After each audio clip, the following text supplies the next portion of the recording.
स्वागत है आप सभी का। आप देख रहे हैं मेरा खास कार्यक्रम और आज रेलवेज की दुनिया में या फिर रेलवे के इतिहास में बहुत ही बड़ा दिन है। और आज हम देखेंगे कि थोड़ी देर बाद दुनिया की सबसे बड़े ब्रिज, रेलवे ब्रिज का उद्घाटन किया जाएगा, राष्ट्र को समर्पित किया जाएगा। और बहुत सारे जो विकास की परियोजनाएं हैं उनको समझने के लिए कैसे समेकित प्रयास किया गया और कैसे एक कन्वर्जेंस दिखा है स्कीम्स का या फिर जो प्रोजेक्ट्स का, उस पर हम लगातार चर्चा कर रहे हैं। और इस वक्त मेरे साथ स्टूडियो में खास मेहमान जुड़ चुके हैं। जी, प्रोफेसर मनोज चौधरी जी वाइस चांसलर हैं गतिशक्ति विश्वविद्यालय के, वो हमारे साथ मौजूद हैं। बहुत बहुत स्वागत है आपका सर। और जैसा कि अजय लगातार बता रहे थे, कैसे लगातार एक बदलाव की जो बयार है वो हमने देखी है भारतीय रेलवे की। अगर हम बात करते हैं, आप किस तरीके से देखते हैं आज के दिन को और एक नए शुरुआत को?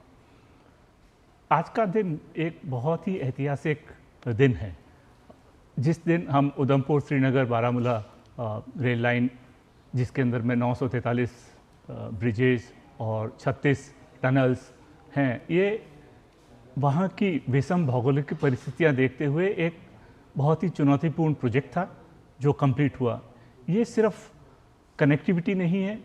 अगर हम इसको 3 मुख्य क्षेत्रों से देखें तो एक तरह से तो ये इकोनॉमिक प्रॉस्पेरिटी या आर्थिक समृद्धि लाएगा, दूसरी तरफ किस तरह से सांस्कृतिक एकता को बढ़ावा देगा, और तीसरे और सबसे इम्पोर्टेंट इसमें रणनीतिक मजबूतता, जो स्ट्रेटेजिक स्ट्रेंथन है जो उस एरिया का, जो बहुत ही स्ट्रेटेजिक एरिया हमारे लिए, वो भी है जी। इसके अलावा भी ये सबसे महत्वपूर्ण इस दिन के लिए याद किया जाना चाहिए कि इतने महत्वपूर्ण काम को भारतीय रेलवे के इंजीनियरिंग एक्सीलेंस के द्वारा किस तरह से इस प्रोजेक्ट को कंप्लीट किया गया है। और हर चीज़ इसमें, चेनाब ब्रिज हो, अंजी ब्रिज हो, जो टनल्स हैं T50, T80, T44, सारी टनल्स हैं, हर चीज़ अपने आप में एक इंजीनियरिंग एक्सीलेंस का नमूना है।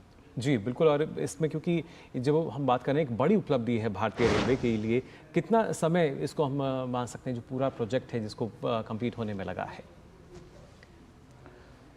समय तो प्रोजेक्ट तो काफ़ी तेज़ गति से, अभी पिछले कुछ सालों से तो बहुत तेज़ी से ये प्रोजेक्ट चला है जी। हर एक प्रोजेक्ट का एक तरीका होता है, पहले उसका प्लानिंग बनता है, अलाइनमेंट और काफ़ी सारी चीज़ें होती है वहाँ की परिस्थितियों के हिसाब से, किस तरह से मटेरियल्स भली ब्रिज बनाने के लिए प्री फैब्रिकेटेड स्ट्रक्चर्स कहीं बने हों, वहाँ लोकलाइज किस तरह से असेंबली हो, लोकलाइज हमने कैसे वर्कशॉप वहाँ बनाई हो। इसके अलावा टनलिंग के लिए वहाँ की भौगोलिक परिस्थिति को देखते हुए कैसे हमने प्री एक्सकेवेशन स्ट्रक्चर्स या उसके तरीके से हिमालयन टनलिंग मेथड के थ्रू किया हो। तो हर चीज़ में इनोवेशन भी रहा है, और इनोवेशन के साथ साथ जैसा मैंने बताया इंजीनियरिंग एक्सीलेंस, ये हम 3 चीज़ों में बहुत पिछले 2 महीनों में, अगर हम 2-3 महीनों की बात करें तो ब्रिज के अंदर में एक तरफ हमने पाम्बन ब्रिज का किया, जो पहला वर्टिकल लिफ्ट ब्रिज था। चेनाब ब्रिज अगर आप देखें तो सिंगल आर्च का हाईएस्ट रेलवे ब्रिज है। अगर हम first cable stayed bridge railway का देखें तो अंजी ब्रिज है। तो हर एरिया में ब्रिज के अंदर में भी इनोवेशन, अलग अलग तरीके के ब्रिज, और टनलिंग में भी जैसा मैंने बताया, ये तो ऐसा प्रोजेक्ट है जिसमें गोल्ड, सिल्वर और ब्रॉन्ज मेडल, क्योंकि T50, T80 और T44 फर्स्ट, सेकंड और थर्ड लॉन्गेस्ट ट्रांसपोर्टेशन टनल है भारतीय रेलवे में, भारतीय ट्रांसपोर्टेशन नेटवर्क जी। तो जय जी, अगर आप इस पूरे सफ़र को थोड़ा सा एक्सप्लेन करें, कैसे ये 1997 मेरे ख्याल से इस प्रोजेक्ट को कंसीव किया गया और उसके बाद में कौन कौन से बड़े चैलेंजेस आए, और आज हम जब 2025 में बैठे हुए हैं तो ये जो पूरा सफ़र रहा इतने वर्षों का, जिसमें आपने भी महत्वपूर्ण कालखंड, कई सारे महत्वपूर्ण निर्णय लिए इसको लेकर के, तो उस पूरे सफ़र को थोड़ा सा अगर आप हम दर्शकों के साथ शेयर कर पाएँ प्लीज़। जी, ये एक बहुत ही चैलेंजिंग प्रोजेक्ट था। जब इसको सोचा गया, इसके बारे में सोचा गया, तब से इसके बारे में बहुत लोगों ने, ये बहुत सारे एक्सपर्ट्स ने ये कहा कि ये गलत है और इस तरह का आप बना ही नहीं सकते हैं। इस तरीके की हिमालय की टोपोलॉजी इतनी अनस्टेबल है कि यहाँ पर आप इतना बड़ा कंस्ट्रक्शन प्रोजेक्ट जो है वो आप कभी कंप्लीट ही नहीं कर पाएंगे। लेकिन उसके बावजूद ये प्रोजेक्ट आगे बढ़ाया गया और इसकी डिज़ाइन की बहुत सारे वेरिएशंस हुए, इसमें बहुत ज़्यादा चर्चा हुई डिज़ाइन के ऊपर, अलाइनमेंट के ऊपर, क्योंकि इसमें अलाइनमेंट भी डिसाइड करने में मैम थोड़ा सा केवल क्या कोई और वैकल्पिक मार्ग नहीं था जम्मू और श्रीनगर को जोड़ने का? केवल यही एक रास्ता था और इसलिए चैलेंज को स्वीकार किया हमने? जी बिल्कुल। आप बिना पीर पंजाल को क्रॉस किए हुए आप कश्मीर वैली एंटर कर ही नहीं सकते, और आप किस जगह से कौन सा स्थान है जो कि सबसे फीजिबल है जहाँ से आप इसको क्रॉस कर सकते हैं, उसको डिसाइड करना था। और इसमें आप बहुत सारी नदियाँ हैं जो कि बहुत बहुत गहरी घाटियाँ हैं, बिकॉज ये तो हिमालय है, तो उनके ऊपर आप कैसे ब्रिज करेंगे और आप फिर पहाड़ को पार करने के लिए आप कैसे टनल करेंगे। तो इसीलिए ये जो पूरा का पूरा ट्रैक है, इसमें करीब करीब 95% ट्रैक जो है वो या तो ब्रिज पे है या टनल में, खुला तो कोई भी बहुत ही कम इलाका है। तो इस तरीके का जो चैलेंज था इस तरीके के कंस्ट्रक्शन का, तो उसमें सबसे पहले जो प्लानिंग स्टेज थी उसमें ही अपनी बहुत डिबेट रही, बहुत लंबी डिबेट रही, और उसके ऊपर फाइनली ये अलाइनमेंट फ्रीज किया गया बहुत बहुत ज़्यादा डिबेट्स के बाद। उसके बाद इस पे काम शुरू हुआ, तो जो आसान रिलेटिवली आसान एरिया था उस पर काम काफ़ी तेज़ी से हुआ और जल्दी होके कंप्लीट भी हो गया। जैसा कि कश्मीर वैली में रिलेटिवली फ्लैट टेरेन है, तो वहाँ श्रीनगर से लेके बारामूला तक वाला पोर्शन काफ़ी आसानी से कंप्लीट हो गया जी। इधर उधमपुर से लेके कटरा तक भी बहुत ज़्यादा ऊंचाई नहीं है, तो इसलिए ये वाला हिस्सा भी काफ़ी आसानी से कंप्लीट हो गया। लेकिन उसके बाद जो ये बीच वाला कटरा से लेके श्रीनगर तक का काजीगुंड वाले टनल तक का जो हिस्सा बच गया, वो सबसे चैलेंजिंग था। और उसमें चिनाब ब्रिज और अंजी ब्रिज, ये दो बहुत ही चैलेंजिंग डिज़ाइंस थी ब्रिज की, जो कि आपको फ्रीज़ करनी थी और उसके बाद में आपको इम्प्लीमेंट करनी थी। तो एक बार जब ये डिज़ाइंस हर तरीके की मॉडलिंग की गई, उसके बाद फ्रीज़ हो गई, तो उसके बाद जब ये कंस्ट्रक्शन शुरू हुआ, तो I am happy to say and I am very very proud to say कि दिस वाज एग्जीक्यूटेड फ्लॉलेसली। जी बिल्कुल। ये अगर आप चिनाब ब्रिज के लॉन्चिंग के पुराने वीडियोस देखेंगे या पुराने न्यूज़ आइटम्स देखेंगे, तो आप देखेंगे कि ये ब्रिज दोनों तरफ से स्पैन इसका बनाया गया और बीच में आके इसको मिलना था। इसमें 1 मिलीमीटर का भी इधर उधर होना संभव नहीं था, और अगर होता तो ये पूरा का पूरी मेहनत बेकार हो जाती जी। पर we are happy to report not a millimetre out of space and everything went off, जिसको कहते हैं क्लॉकवर्क प्रिसिशन से। बिल्कुल। तो ये एक इंजीनियरिंग अचीवमेंट है जिसके लिए कि भारतीय रेल तो बहुत ही गर्व महसूस करती है, पर ये देश के लिए भी बहुत गर्व का जी बिल्कुल, हर किसी के लिए गर्व की बात। और खासतौर से मनोज सर, जैसे आप बता रहे थे कि यहाँ एक इनोवेशन की जब हम बात करते हैं वो भी सीधे तौर पर झलकता है। और पिछले 11 वर्षों की अगर बात की जाए, दुर्गम परिस्थितियाँ थी, लेकिन उसके बावजूद जिस तेज़ी के साथ काम हुआ है, जिस तरह का फोकस हमें देखने को मिला है, वही आज पूरे विश्व के लिए मिसाल बन रहा है। बिल्कुल, अगर आप देखेंगे तो रेलवे में ही अगर हम देखें तो कितना तेज़ी से ट्रांसफॉर्मेशन हो रहा है। अगर हम देखें, एक तरफ पैसेंजर के लिए किस तरह से कन्वीनियंट और फास्टर ट्रेन्स इंट्रोड्यूस हो रही हैं, जैसे वंदे भारत जो आज लॉन्च भी हो रही है। अगर हम देखें तो अमृत भारत ट्रेन्स कैसे हो रही है। अभी थोड़े दिन पहले ही हमने देखा अमृत भारत स्टेशंस के थ्रू स्टेशंस का मॉडर्नाइजेशन हो रहा है। कुछ ही दिन पहले हमने फ्रेट ट्रैफिक के लिए 9000 हॉर्स पावर का पहला लोकोमोटिव लॉन्च किया। अगर हम ब्रिज की बात करें तो नए तरीके के ब्रिज हैं, ट्रैक मॉडर्नाइजेशन, प्रतिदिन एवरेज 14 किलोमीटर के हिसाब से नए ट्रैक बिछ रहे हैं। तो हर एस्पेक्ट में देखें, लोकोमोटिव में हो, कोच में हो, ट्रैक में हो, हर चीज़ में भारतीय रेलवे बहुत तेज़ी से टेक्नोलॉजी इनेबल्ड ट्रांसफॉर्मेशन जो हो रहा है। अगर हम बाकी सेक्टर्स की भी बात करें, भारत में हर जो विकसित होते हुए भारत, जो विकसित भारत बनने की दिशा में हमारे कदम है, सारे के सारे टेक्नोलॉजी इनेबल्ड और इनोवेशन ड्रिवन कदम हैं। इन्हीं रिफॉर्म, परफॉर्म, ट्रांसफॉर्म की नीतियों के कारण ही आज भारत में 1.5 लाख से ज़्यादा स्टार्टअप हैं, 120 के करीबन यूनिकॉर्न हैं। हर क्षेत्र में हम देखें, भले सेमीकंडक्टर मैन्युफैक्चरिंग का सेक्टर हो, भले क्वांटम मिशन हो, भले स्किलिंग के लिए नए इनिशिएटिव हो, भले साइबर फिजिकल सिक्योरिटी के मिशन हो, हर सेक्टर के अंदर में तेजी से। और आइए अब सीधी तस्वीरें आपको दिखाते हैं। प्रधानमंत्री नरेंद्र मोदी जो कि वहाँ पहुँच भी चुके हैं, और जैसा आपको बता रहे थे, तस्वीरें आप देख सकते हैं, सारी जानकारी लेते हुए यहाँ नजर आ रहे हैं प्रधानमंत्री नरेंद्र मोदी। अगर इस चिनाब ब्रिज की अगर बात की जाए, अपने आप में काफ़ी ऐतिहासिक, और इसी की तमाम जो बारीकियां हैं उनके बारे में लगातार हमारे साथ जो खास मेहमान हैं हमें बता रहे थे।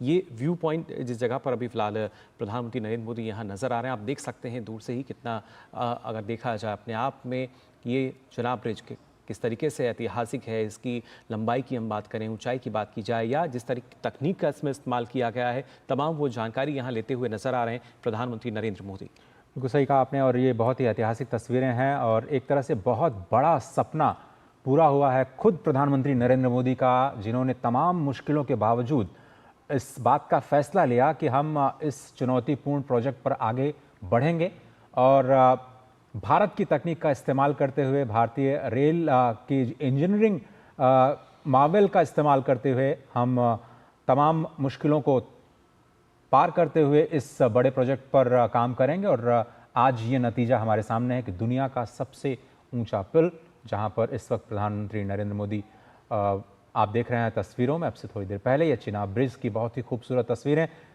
हिमालय की वादियों में, और ये एक तरह से प्रकृति और मानव के इंजीनियरिंग निर्माण का एक बहुत ही अद्भुत संगम का जो दृश्य है इस वक्त हमें दिख रहा है। और सर, हम आपसे ये समझना चाहेंगे कि ये जो और ये विकास का सबसे ऊंचा पुल आप देख रहे हैं, चिनाब रेल का पुल, जो कि दुनिया का सबसे ऊंचा रेलवे आर्च ब्रिज है, और इस तरह की टेक्नोलॉजी पहली बार देश में इस्तेमाल की गई और सफलतापूर्वक इस प्रोजेक्ट को कंप्लीट किया गया। यह खूबसूरत तस्वीरें आप सीधे चिनाब ब्रिज की। बिल्कुल, दुनिया में सबसे ऊंचे ब्रिज की अगर इसकी ऊंचाई की हम बात करें, ये करीब 359 मीटर इसकी ऊंचाई है। और आप अगर अंदाज़ा नहीं लगा पा रहे हैं तो आपको बता दें कि जो कुतुब मीनार है उससे करीब 3 गुना ऊंचा आप इसको मान सकते हैं।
इन तस्वीरों में आप देख सकते हैं प्रधानमंत्री नरेंद्र मोदी, साथ में मौजूद हैं CEO railway board Satish Kumar ji, जिनसे सारी जानकारी जो है वो भी यहाँ लेते हुए नज़र आ रहे हैं कि किस तरीके से इस पुल का निर्माण हुआ। और साथ ही साथ हम देख सकते हैं उनको शायद बधाई भी देते हुए यहाँ प्रधानमंत्री नरेंद्र मोदी नज़र आ रहे हैं। चिनाब पुल के संबंध में सारी जानकारी उन्होंने ली कि किस तरीके से इस पुल का निर्माण किया गया है और कैसे ये जो पुल है, आप देख सकते हैं इसकी ऊंचाई जो कि एफिल टावर से भी 35 मीटर इसकी अधिक ऊंचाई है। जी हाँ, वो एफिल टावर जो कि दुनिया के अजूबों में गिना जाता है, उससे भी अधिक।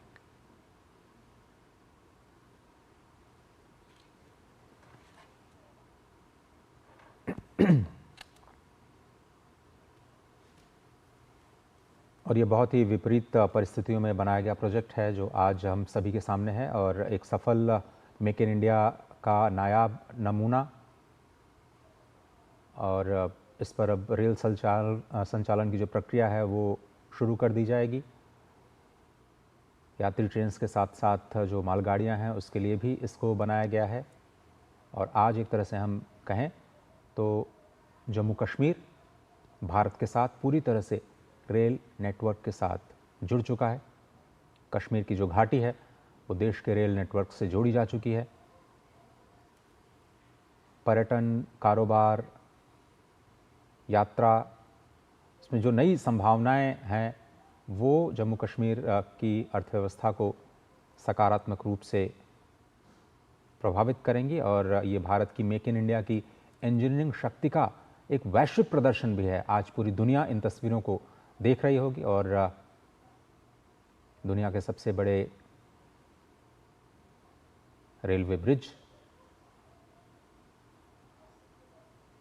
सुरक्षा और संरक्षा का विशेष ध्यान रखा गया।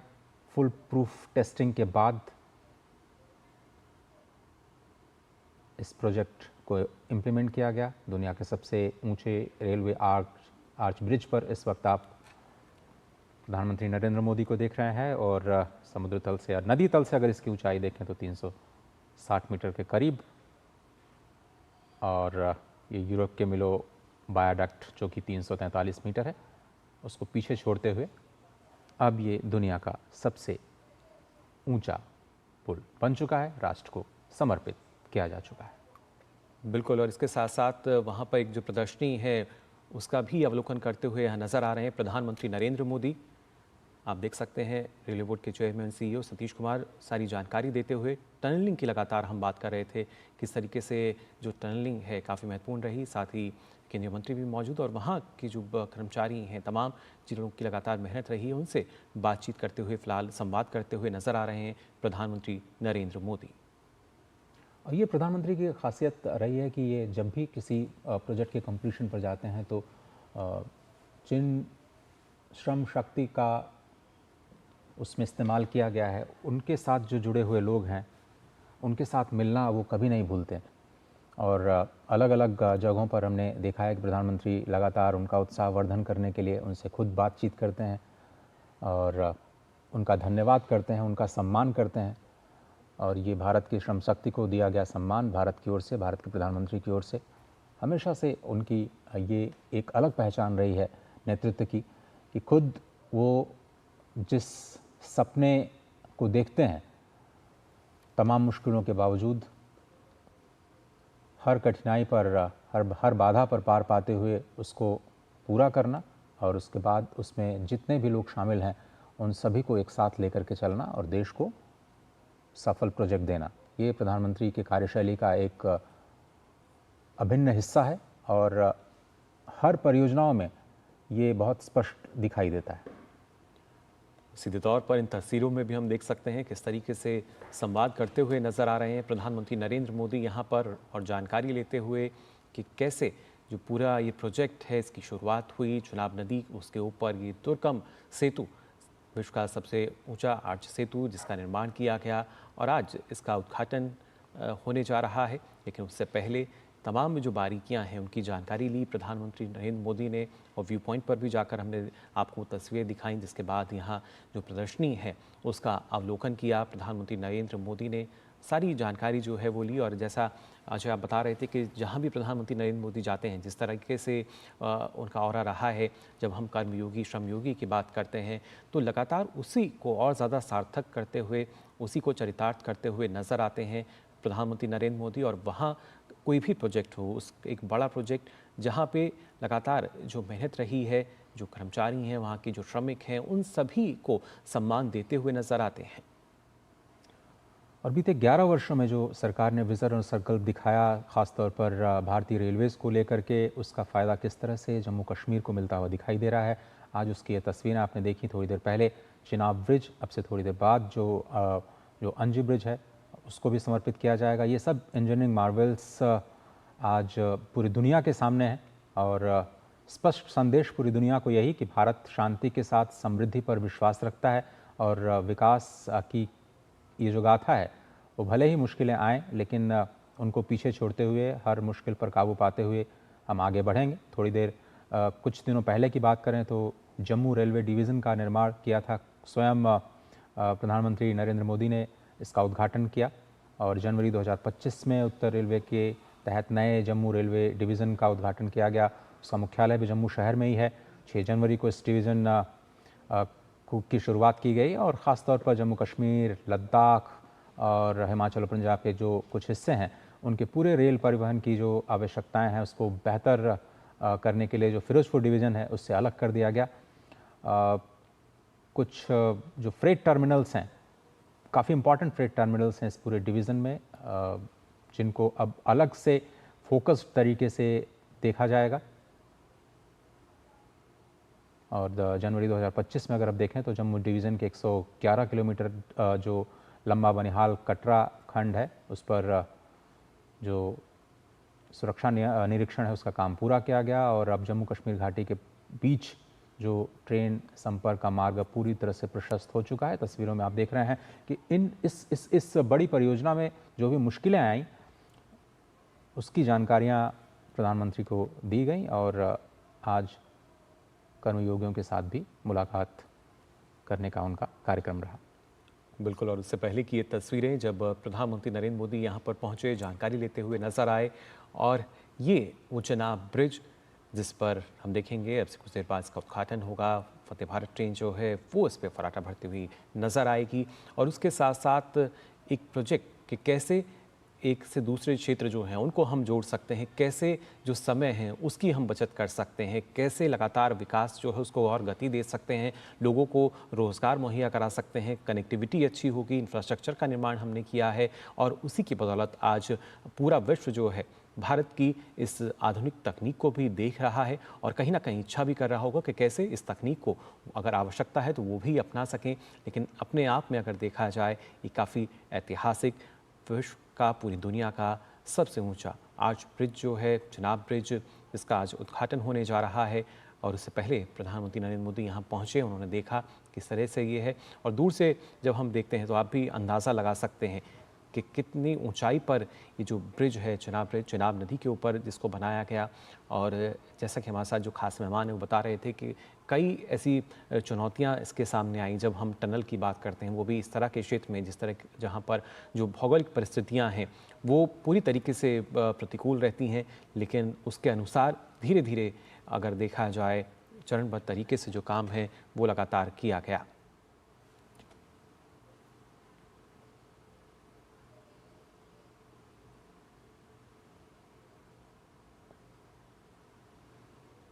मनोज सर, हम आपका भी रिएक्शन जानना चाहेंगे, किस तरह से गति शक्ति, जिस तरह से परियोजनाओं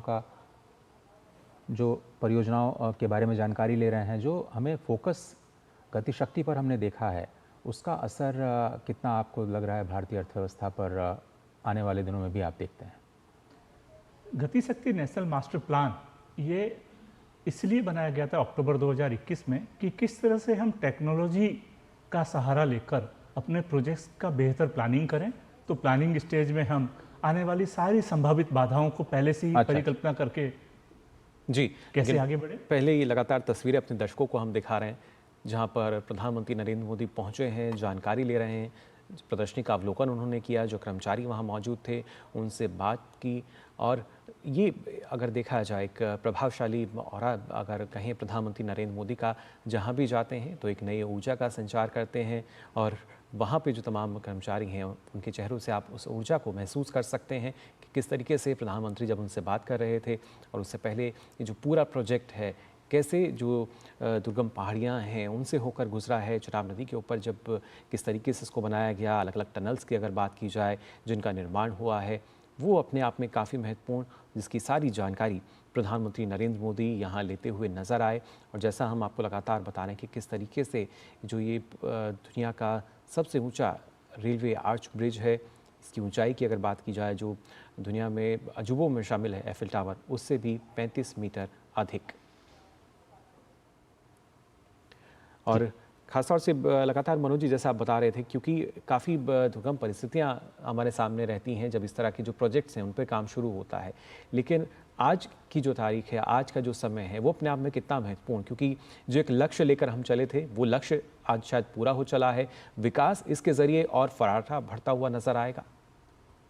बिल्कुल आएगा। आज का तो दिन बहुत ऐतिहासिक है कि इस तरह के प्रोजेक्ट जो दुर्गम भौगोलिक परिस्थितियों के बावजूद हो, ये एक तरफ तो इंजीनियरिंग एक्सीलेंस, दूसरा इसमें दृढ़ इच्छा शक्ति का होना कि किसी भी हालत में हमें ये प्रोजेक्ट को सक्सेसफुल बनाना है, क्योंकि इसके जो सामरिक, रणनीतिक, आर्थिक, सामाजिक जो भी इसके सारे पहलू हैं उसको पूरा करने के लिए इस प्रोजेक्ट का समय पर पूरा होना बहुत ही ज़रूरी था।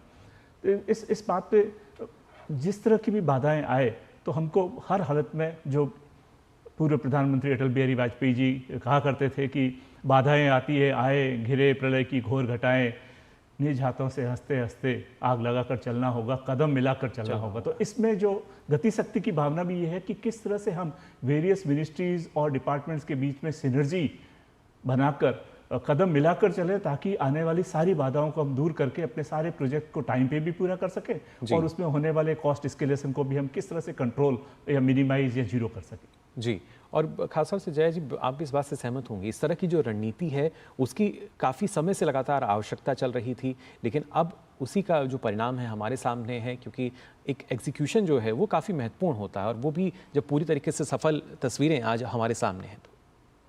जी, एग्जीक्यूशन की सफलता प्लानिंग पे डिपेंडेंट है। आपकी प्लानिंग स्टेज पे आपने कितनी मेहनत करी है, उसका डायरेक्ट रिजल्ट है कि आप एग्जीक्यूट उस प्रोजेक्ट को कितनी अच्छी तरह से कर सकते हैं और कैसे समय पे कर सकते हैं। और यहाँ पर बाधाएं तो बहुत आई, लेकिन आज ये जो दिन है ये बहुत ही सिग्निफिकेंट है।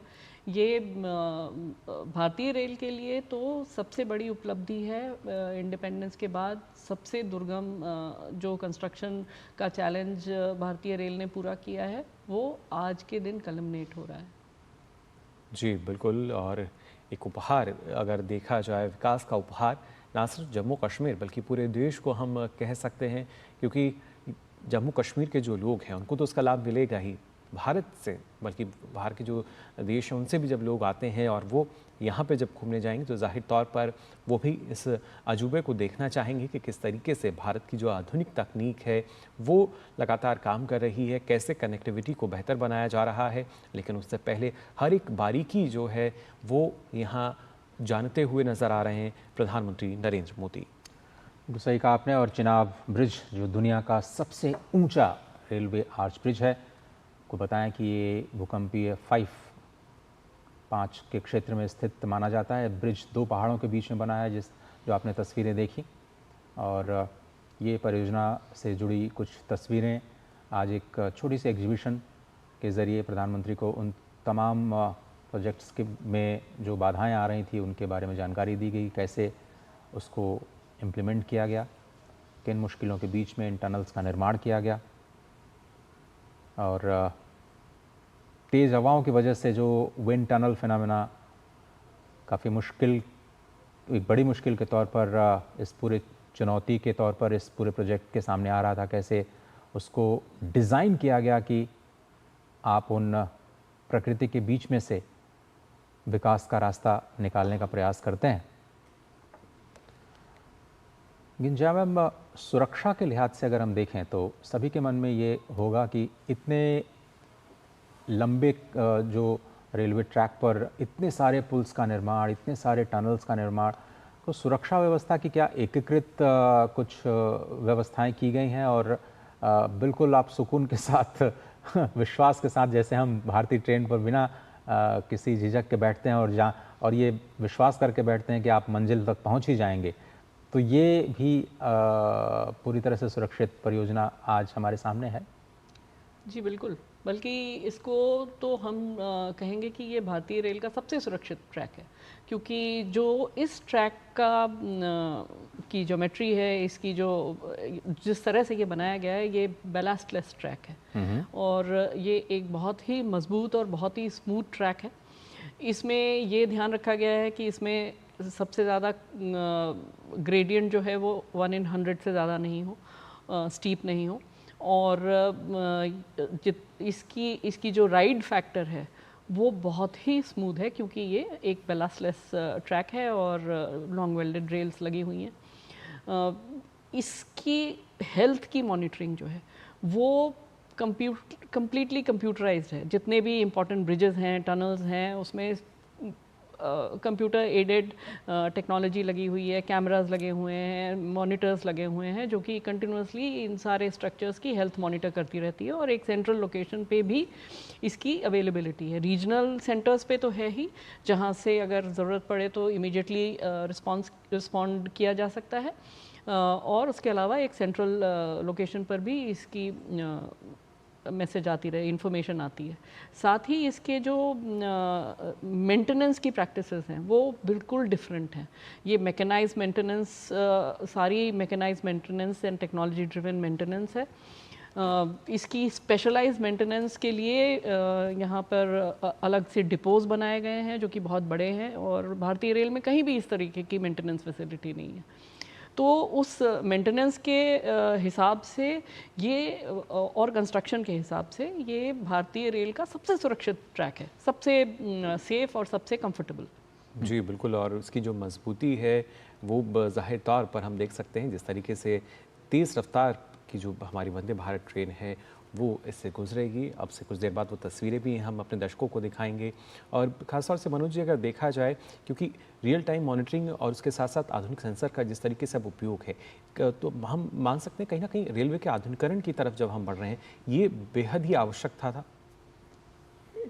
अभी थोड़ी देर पहले भी जब मैंने बताया कि रेलवे में इस टाइम जो भी ट्रांसफॉर्मेशन हो रहा है वो पूरी तरह से टेक्नोलॉजी इनेबल्ड ट्रांसफॉर्मेशन है। हाँ, तो ट्रैक मेंटेनेंस के लिए भी हो या जो ब्रिज भी बनते हैं तो इसमें मेंटेनेंस जो है वो डिज़ाइन या कंस्ट्रक्शन से अलग होके नहीं देखा जाता। मेंटेनेंस फिलॉसफी डिज़ाइन के साथ ही एम्बेड होती है। जब हम कोई चीज़ डिज़ाइन करते हैं तो ये भी सोचते हैं कि आगे आने वाले 30, 40, 50, 100 साल तक उसको मेंटेन कैसे करेंगे। तो इसलिए अप्रोप्रिएट इन ब्रिजेज में भी अप्रोप्रिएट लोकेशंस पे सेंसर लगे हैं। वो सेंसर जो रियल टाइम मॉनिटरिंग के लिए उसकी कंडीशन के वेरियस पैरामीटर्स को कलेक्ट करें। तो हर चीज़ हम देखें, वंदे भारत खुद भी अपने आप में एक टेक्नोलॉजिकल मार्वल है।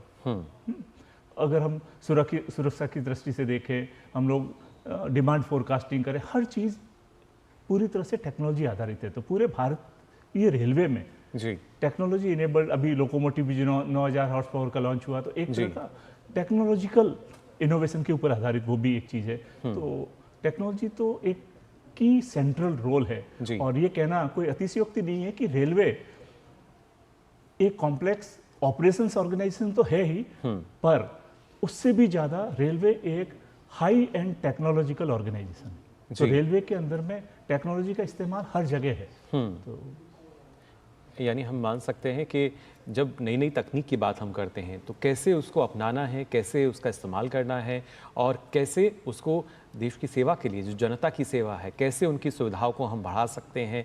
इस तरीके से लगातार जो रेलवे है नई तकनीक को अब समाहित कर रहा है, और उसी का एक अनूठा उदाहरण, एक अनूठी मिसाल आज हम सबके सामने है चुनाव ब्रिज के रूप में भी।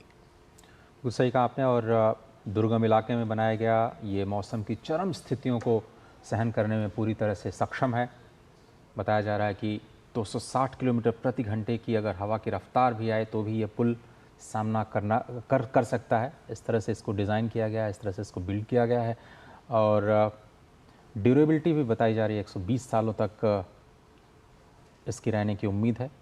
अगर पूरे प्रोजेक्ट की बात करें तो ये 1500 करोड़ रुपए से भी कम, तो स्पेसिफिक 1486 करोड़ रुपए की परियोजना की लागत के साथ ये जो पुल का निर्माण किया गया है वो भारत की तकनीकी प्रगति का एक बहुत ही सशक्त प्रतीक बन करके आज पूरी दुनिया के सामने है। लेकिन मनोज सर, अगर हम स्किलिंग की बात करें तो किस तरह से, चूँकि आप गतिशक्ति विश्वविद्यालय को लीड कर रहे हैं, रेलवे के साथ जुड़ा हुआ ये विश्वविद्यालय है, तो स्किलिंग का किस तरह से हम इस्तेमाल कर रहे हैं और उसका भविष्य किस तरह की बड़ी चुनौतियों के साथ हम अपने आगे आने वाली जो स्किल्ड वर्कफोर्स है उसको तैयार करने पर काम कर रहे हैं? हाँ, तो इतने बड़े सेक्टर में जब इतने बड़े लेवल पर तेज़ी से प्रगति हो रही है तो ये तो निश्चित है कि ये सारी प्रगति नई टेक्नोलॉजी का उपयोग करते हुए आगे होगी। आज हमारे जो भी स्किलिंग यूनिवर्सिटीज़ में होती है, गतिशक्ति विश्वविद्यालय का मैं विशेष रूप से उल्लेख करते हुए बोलूँगा, तो इसके सारे पाठ्यक्रम नई टेक्नोलॉजी को किस तरह से समाहित करते हुए, उसका उपयोग करते हुए आगे बढ़े। मैं कुछ विशेष उदाहरण दूंगा। आज हम बात कर रहे हैं कि उधमपुर श्रीनगर बारामूला रेल लाइन में 943 ब्रिज और 36 टनल है, इसके अलावा 8 स्केप टनल भी है। मुझे बताते हुए बहुत खुशी हो रही है कि गतिशक्ति विश्वविद्यालय में करंटली एक एडमिशन प्रोसेस चल रहा है, MTech course in bridge and tunnel engineering. जी, तो किस तरह से हम टाइमली, क्योंकि रेलवे का में जो एक्सपीरियंस है, जो फील्ड में एक्सपीरियंस है, वो एक्सपीरियंस को हमें जल्दी से जल्दी अपने आने वाली मैन पावर को ट्रेन करने में हमें लगाना ही होगा। तो उसको लेके हम आगे बढ़ रहे हैं। इसके अलावा जब आज आर्टिफिशियल इंटेलिजेंस का ज़माना है तो हमारे कुछ प्रोग्राम है MTech in intelligent transport systems. तो हम लोग किस तरह artificial intelligence, machine learning, augmented reality, इन सब चीज़ों को लेके आगे बढ़े। तो हमारे सारे प्रोग्राम नवाचार पे आधारित है, हमारे सारे प्रोग्राम सेक्टर स्पेसिफिक प्रोग्राम पे है। जी। अब इस स्किलिंग में हमें कई तरह की स्किल चाहिए होगी। हमें हमें इंजीनियरिंग स्किल चाहिए होगी, जैसे सिविल इंजीनियरिंग का आज हम देख रहे हैं। कोई भी एक प्रोजेक्ट होता है तो वो मल्टी डिसिप्लिनरी काफ़ी अलग अलग एरियाज़ के लोग जुड़ते हैं। जैसे रेलवे ट्रैक भी बिछता है तो इसमें मटेरियल साइंस का भी बहुत महत्वपूर्ण योगदान होता है। कोई हम मेंटेनेंस करेंगे तो उसके अंदर में सेंसर, IoT, इन सब टेक्नोलॉजी का भी काफ़ी इस्तेमाल होता है। तो अगर हम इस तरीके से देखें तो हमारे सारे पाठ्यक्रम हमने इंडस्ट्री को और रेलवे की सारे प्रोडक्शन यूनिट्स को साथ लेते हुए तैयार किया, ताकि आगे आने वाले जो भारतीय रेलवे के ट्रांसफॉर्मेशन हो उसमें गति शक्ति विश्वविद्यालय कैसे भूमिका निभाए। अब चूंकि हमारी एक महत्वपूर्ण जिम्मेदारी सिर्फ regular degree program bachelors, master, doctoral ही नहीं है, हमें कंटिन्यूसली रेलवे के ऑफिसर्स को भी ट्रेन करते रहना है। रेलवे के सारे प्रोबेशनरी ऑफिसर्स गति शक्ति विश्वविद्यालय से अपना ट्रेनिंग प्रोग्राम शुरू करेंगे। तो हम लोग कंटिन्यूसली प्रोग्राम, मुझे बताते हुए बड़ा अच्छा लग रहा है कि अभी 23 जून को से ही एक हफ्ते का ट्रेनिंग प्रोग्राम जिसमें 50 रेलवे के ऑफिसर्स पार्टिसिपेट कर रहे हैं ऑन ब्रिज इंजीनियरिंग। जी, है ना? तो इस तरह के सबसे इम्पोर्टेंट, जैसे ब्रिज हो, टनल बोरिंग मशीन्स हो, हिमालयन टनलिंग नए सिस्टम्स हो, तो किस तरह से हम सारी इस तरह की टेक्नोलॉजी, रेलवे मेंटेनेंस किस तरह से हो, इलेक्ट्रिक टैक्सेस में कैसे नए इनोवेशंस आ रहे हैं, पेंटोग्राफ को मेंटेन करना है, प्रिडिक्टिव एसेट मेंटेनेंस हम कैसे कर पाएँ। तो इस तरह के सारे प्रोग्राम्स हम लोग जो चला रहे हैं वो सारे टेक्नोलॉजी इनेबल्ड है। जी। एक बात आप नोट करेंगे कि रेलवे के अंदर में, सिर्फ रेलवे के अंदर ही, मतलब बाकी तो आप बता सकते हैं, एक्सटेंड करते हैं, रेलवे के अंदर भी कितने ज़्यादा इंफ्रास्ट्रक्चर एसेट्स हैं। एक तरफ करीबन 15,000 लोकोमोटिव हैं। हमारी रेलवे की ट्रैक जो भी एक एसेट है करीबन 1,40,000 किलोमीटर के करीबन होगा।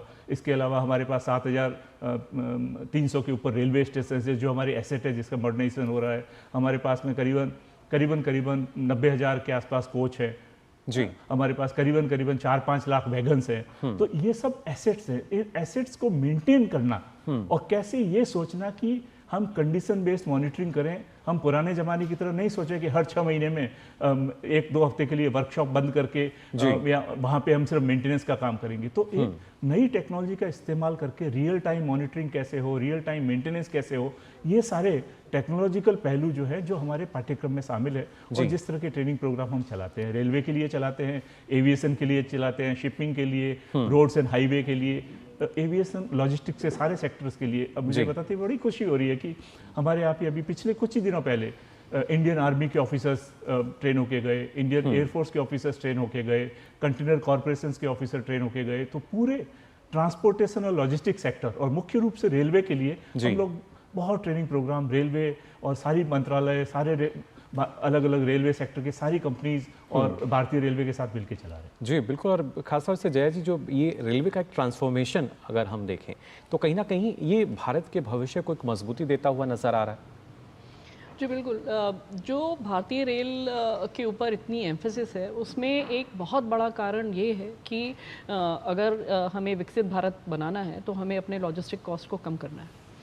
लॉजिस्टिक कॉस्ट को कम करने के लिए अगर आप बाकी मोड्स ऑफ ट्रांसपोर्ट को कंपेयर करेंगे तो भारतीय रेल एक बहुत ही सस्ता साधन है और साथ ही ये एक बहुत ही एनवायरमेंट फ्रेंडली साधन है जी। इसलिए ये भारत का जो नेट ज़ीरो मिशन है और जो सस्टेनेबल डेवलपमेंट का गोल है उसमें भारतीय रेल की बहुत ही अहम भूमिका है। और जो हम इस मॉडल शिफ्ट की बात कर रहे थे कि हमें रेल के ऊपर ज़्यादा से ज़्यादा कार्गो को कैरी करना चाहिए, पैसेंजर कैरी करने चाहिए, क्योंकि इसमें जो पोल्यूशन है या इसमें जो कार्बन एमिशंस हैं वो रोड की तुलना में 10 गुना कम है जी।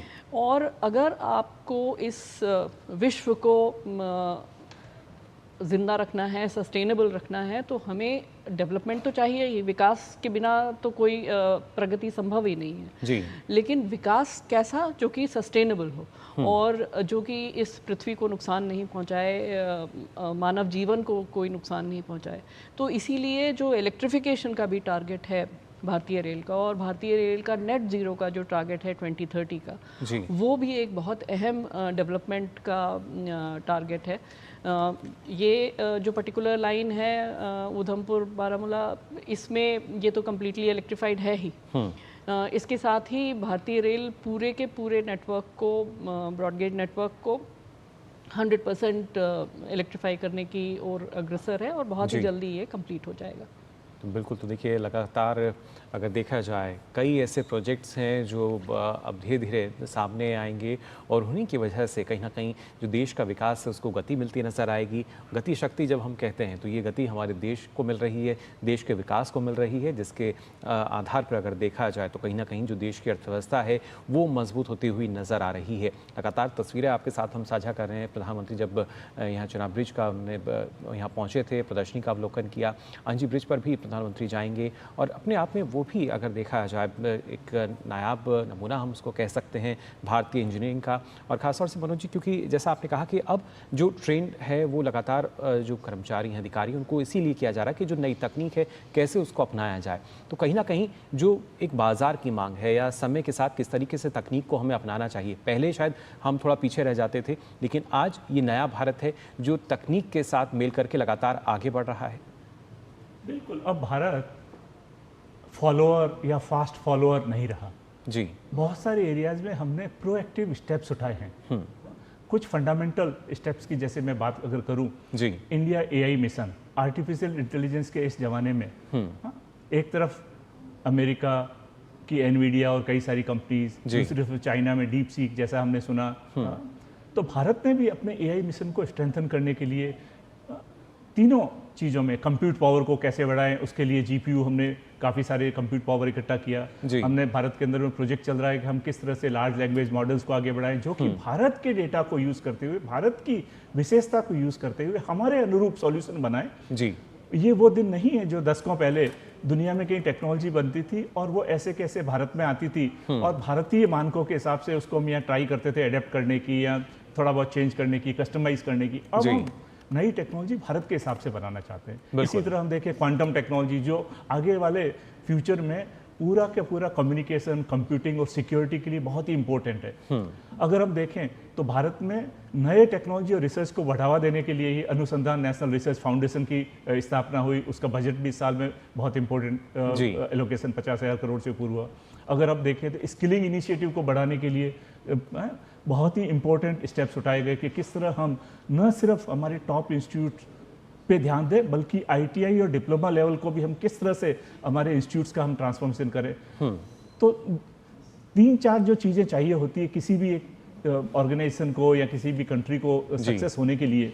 कैपिटल, तो भारत चौथी सबसे बड़ी अर्थव्यवस्था और बहुत तेज़ी से सबसे तेज़ बढ़ने वाली अर्थव्यवस्था। आज ही जैसे रिजर्व बैंक के जो ऐलान हुआ उसमें कहा गया कि हमारे जो है रियल 6.5% ग्रोथ रेट हमारा जीडीपी में रहेगा, है ना। तो वो एक तरफ हमारी इकोनॉमी ग्रो कर रही है, उसके अलावा हमारी डेमोक्रेसी बहुत ही वाइब्रेंट है, हमारा मार्केट बहुत स्ट्रांग है। तो हमारे पास में डिमांड भी है, डेमोक्रेसी भी है, डेवलपमेंट भी है, डेमोग्राफी भी है, जो यंग पॉपुलेशन भारत की। तो इस समय भारत एक ऐसे स्वीट स्पॉट पे है जहां इस कंटिन्यूअस रेट पे फास्टेस्ट ग्रोइंग इकोनॉमी की तरह अगर आगे बढ़ेंगे तो निश्चित रूप से 2047 तक न सिर्फ विकसित बनेंगे बल्कि हमारा इकोनॉमी का साइज भी जो आज करीबन $4 ट्रिलियन है करीबन 40 के आसपास पहुंचेगा। प्रति व्यक्ति आय भी अभी $2,500 के आसपास है प्रति व्यक्ति आय, उसमें भी बहुत तेजी से इजाफा होगा। तो इकोनॉमी के सारे पहलू में, जिसमें ट्रांसपोर्टेशन तो एक सेंट्रल स्टेज है,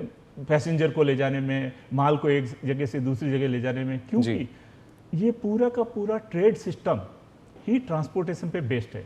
अगर हम किसान की पैदावार को जल्दी से जल्दी मंडियों पे पहुंचा पाएं, वो किसान की पैदावार नष्ट ना हो क्योंकि हमें कोई चीज़ एक जगह से दूसरी जगह ले जाने में देर हो गया, किसान की पैदावार कम से कम लागत में एक जगह से दूसरी जगह पहुंचे, जो लॉजिस्टिक्स कॉस्ट की बात जया जी कर रही थी, किसानों के लिए हो, भली फैक्ट्रीज के लिए हो। अगर भारत अब मैन्युफैक्चरिंग नेशन बन रहा है तो मैन्युफैक्चरिंग के लिए भी यही सब चीज़ चाहिए कि रॉ मटेरियल हमें कम से कम कॉस्ट में कितना जल्दी से जल्दी मैन्युफैक्चरिंग फैक्ट्री में पहुंचे, वहाँ बना हुआ तैयार प्रोडक्ट कितना जल्दी से जल्दी वहाँ से अलग अलग रूट के जरिए, फॉर एग्जांपल पोर्ट पे, समुद्री मार्ग पे पोर्ट पे पहुंचे, ताकि अंतर्राष्ट्रीय व्यापार में उसको और एक्सपोर्ट कम्पिटिटिव, निर्यात के रूप में हम कैसे ज़्यादा कम्पिटिटिव बन सकें। तो सारी चीज़ें बेसिकली ट्रांसपोर्टेशन और लॉजिस्टिक्स से जुड़ी हुई है। बिल्कुल, और ट्रांसपोर्टेशन लॉजिस्टिक्स फंडामेंटल चीज बन गया है जी। और वही शायद एक कहीं ना कहीं जो मूलभूत आधार है, इसकी आवश्यकता लगातार महसूस की जाती थी। और जिस तरीके से आपने कहा कि जब जब ये नए प्रोजेक्ट्स आते हैं तो इसका फ़ायदा हर स्तर पर हमें देखने को मिलता है। आज भले ही आधुनिकता के शिखर पर हम लगातार चुनाव ब्रिज की जो तस्वीरें हैं वो आपको दिखा रहे हो, कैसे एक इंजीनियरिंग का जो कमाल है वो हमें नज़र आता है। लेकिन जब कनेक्टिविटी बेहतर होती है, कैसे जो क्षेत्र हैं वो जुड़ते हैं। जम्मू कश्मीर की अगर बात की जाए, ना सिर्फ जो व्यापारी हैं बल्कि छोटे उद्यमी हैं या लघु जो बिल्कुल मझोले उद्यमी हैं, जो कि लगातार अब शायद प्रयास करेंगे कैसे वो भी एक जगह से दूसरे स्थान पर जा सकते हैं। और ये इसलिए भी काफ़ी महत्वपूर्ण हो जाता है अजय, क्योंकि सरकार की नीतियाँ इस तरह की रही हैं। और जम्मू कश्मीर पहला ऐसा केंद्र शासित प्रदेश है जिसने सबसे ज़्यादा मुद्रा योजना का जो लाभ है वो लिया है। और अब कहीं ना कहीं आत्मनिर्भरता को लगातार जब हम बढ़ावा देते हैं तो जाहिर तौर पर विकसित भारत की तरफ उतनी ही गति के साथ आगे बढ़ते हुए नजर आते हैं। बिल्कुल सही कहा आपने। और मैं तो जहाँ से वो केवल जम्मू कश्मीर सेंट्रिक जो रेलवे की कहानी है वो थोड़ा सा समझना चाहूँगा हमारे दर्शकों के लिए कि किस तरह से अगर हम इस बजट में केवल देखें तो करीब 844 करोड़ रुपए दिए गए, लेकिन बीते 10 साल में हम देखें जो बड़े रिफॉर्म्स किए गए जिसमें रेलवेज़ की परफॉर्मेंस को बेटर करना भी शामिल है और ख़ास तौर पर सभी को कनेक्टिविटी देने के लिए कैसे हम जम्मू कश्मीर पर हमने फोकस किया है जी। तो जहाँ मैम अगर आप वो कहानी थोड़ा सा हमें बता पाएँ।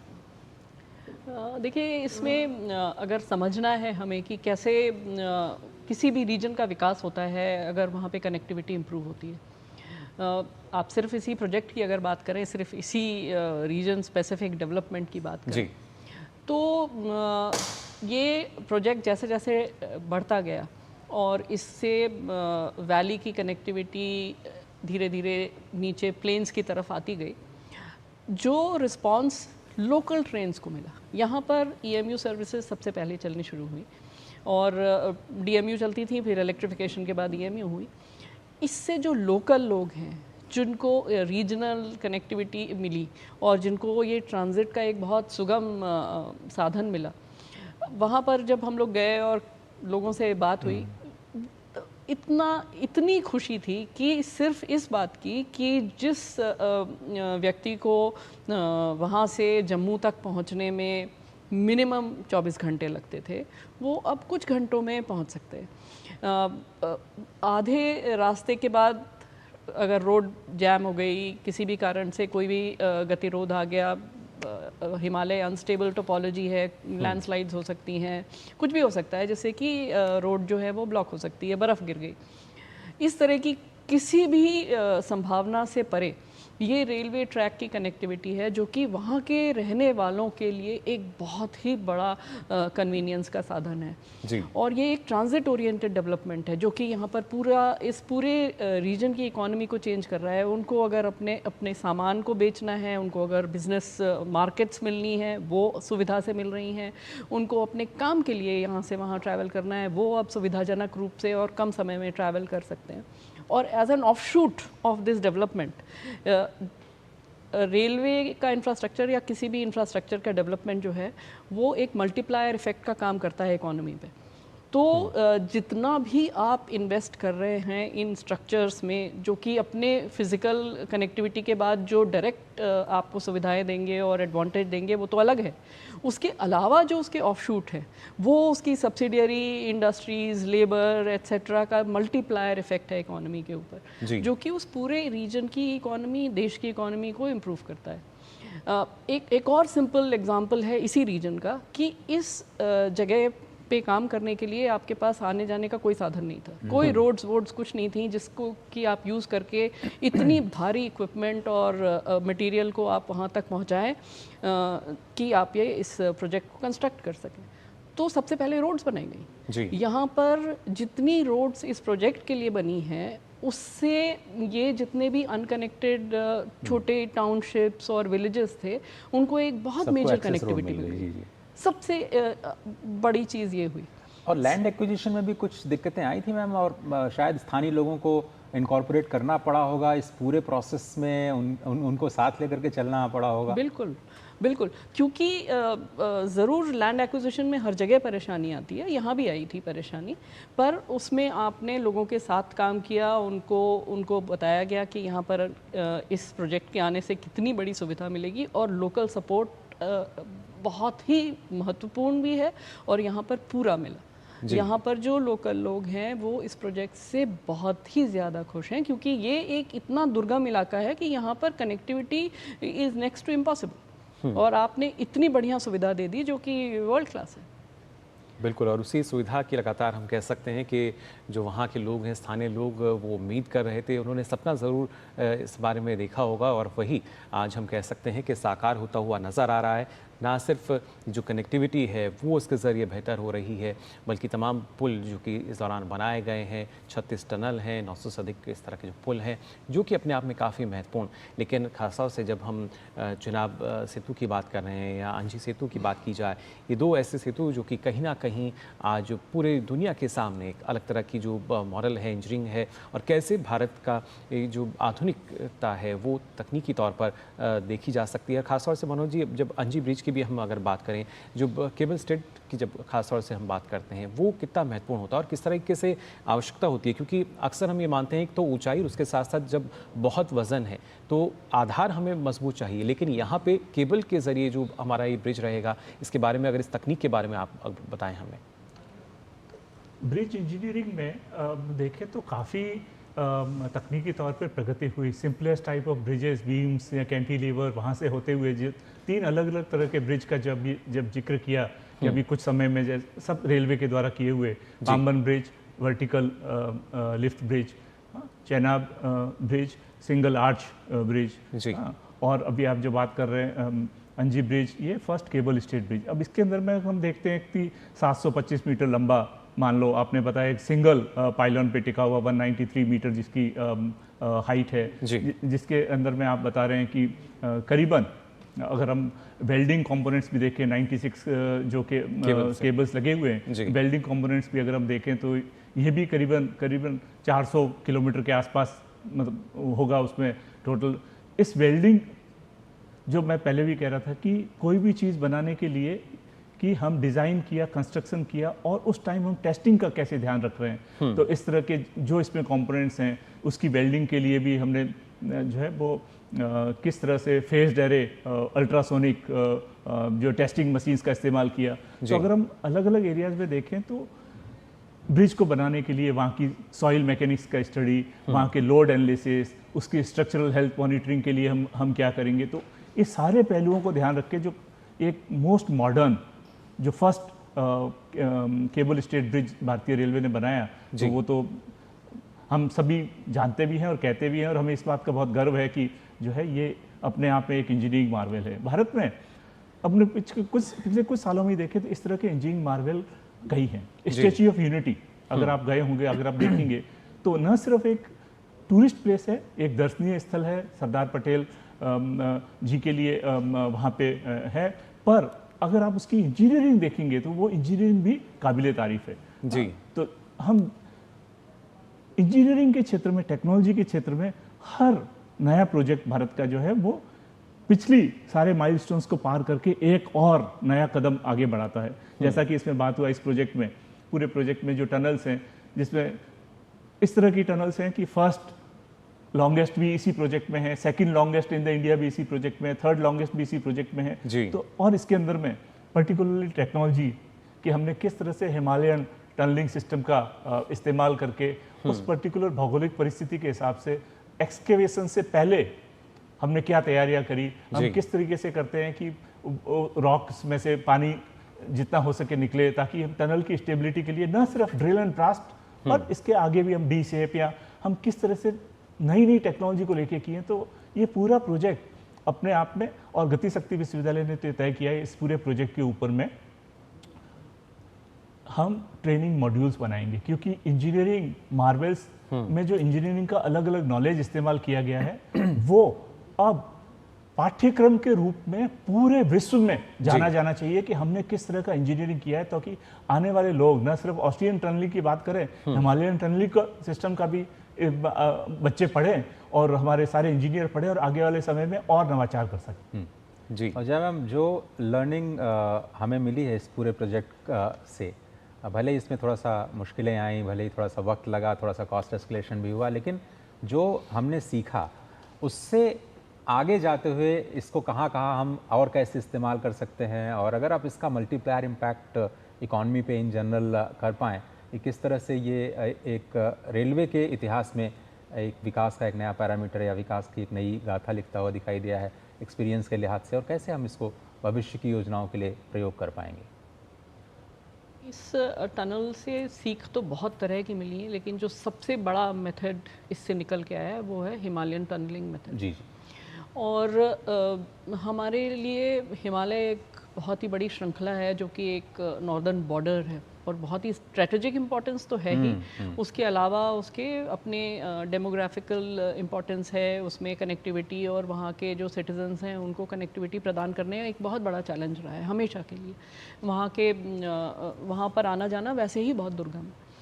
लेकिन अगर हम अब देखेंगे कि हमें इस प्रोजेक्ट के सक्सेसफुल कंप्लीशन से जो कॉन्फिडेंस आ गया है, उसके बाद अब हम आगे बढ़ रहे हैं हिमालय में कनेक्टिविटी, रेल कनेक्टिविटी को आगे बढ़ाने में बहुत ही विस्तृत रूप से। अगर आप 4 धाम परियोजना देख लीजिए, वहाँ पे ऋषिकेश कर्णप्रयाग वाले जो काम चल रहा है उसमें बहुत तेज़ी से काम चल रहा है, और उसमें वो काम में तेज़ी इसलिए आई है क्योंकि हमारे पास इस प्रोजेक्ट की लर्निंग है।